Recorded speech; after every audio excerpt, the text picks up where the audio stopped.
তো এখন যেতেছি রিফিউলিং করতে। বাইকের তেল শেষ, তেলটা বাইরেতেছে।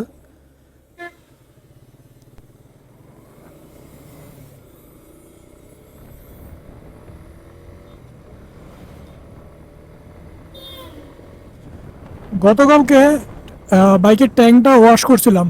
ট্যাঙ্কের মধ্যে অনেক ময়লা জমছিল,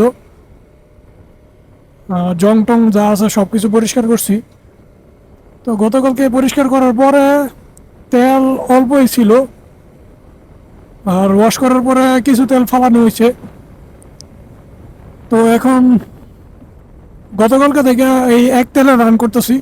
তো আজকে নতুন করে রিফিউল করবো, সামনে চেকপোস্ট।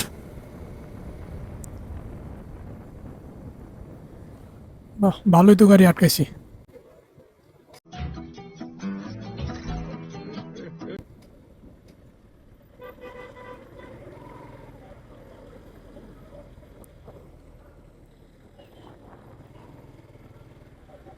এরাও কি আটকাইছে? হ্যাঁ।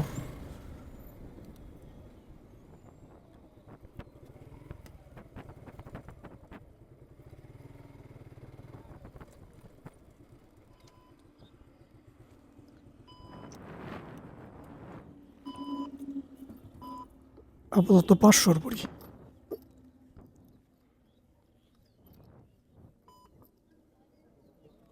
500।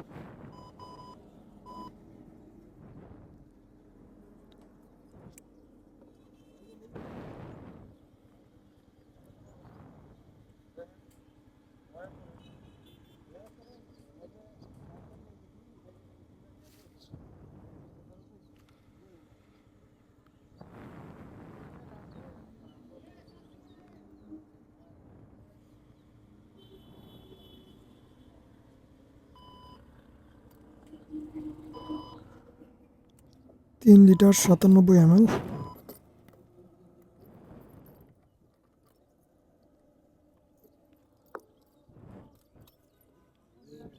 মেবি 2 কাঠি উঠবো, 3 কাঠি দেখাইতেছে।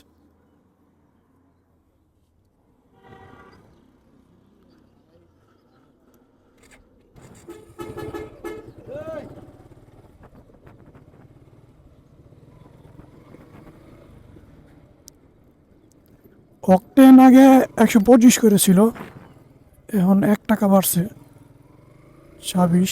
26 করে হয়েছে। মোটর বাইকও আটকেছে।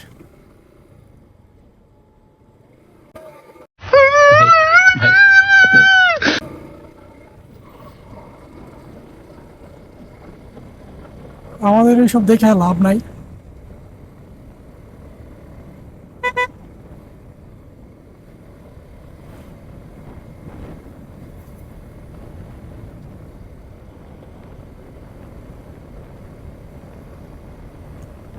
ট্যাঙ্ক ফুল করার কথা ছিল, ফুল করি নাই, অল্প একটু ভরছি। তো ট্যাঙ্ক যদি খালি থাকে, কোনো সময় ট্যাঙ্ক খালি রাখবেন না। ট্যাঙ্কের মধ্যে না হলেও 2-3 লিটারের উপরে তেল রাখবেন, 2 লিটারের উপরে তেল রাখবেন। কারণ ট্যাঙ্ক যদি খালি থাকে তো ট্যাঙ্কের মধ্যে যে ফুয়েল সেন্সরটা থাকে ওইটা নষ্ট হয়ে যাওয়ার সম্ভাবনা থাকে। তো যতটুকু সম্ভব ট্যাঙ্ক ফুল রাখার ট্রাই করবেন, ফুল না হাফ রাখলেও চলবো। অন্ততপক্ষে 3 লিটার তেল রাখার ট্রাই করবেন। রিজার্ভে যারা চালায় তাদের বেশিরভাগ দেখা যাইতেছে ফুয়েল সেন্সর নষ্ট হয়ে যায়, আর নয়তো ট্যাঙ্কের মধ্যে ময়লা জমে।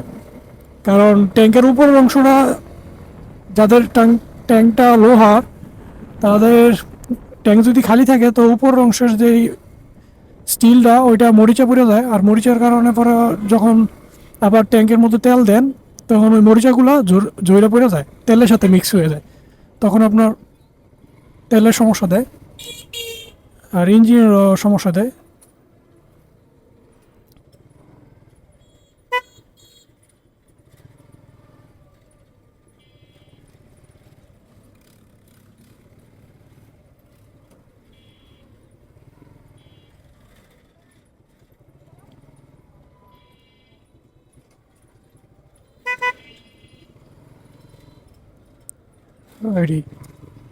সাইড দেন আগে।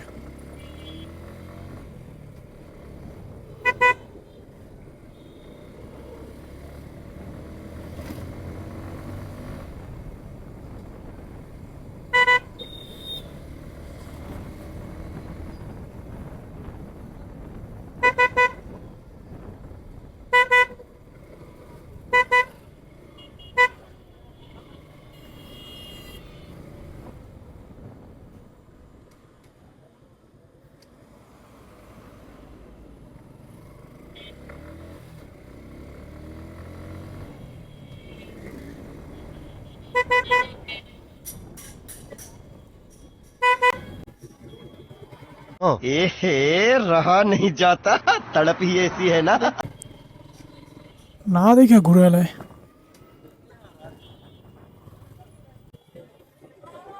क्या बोला? चल चल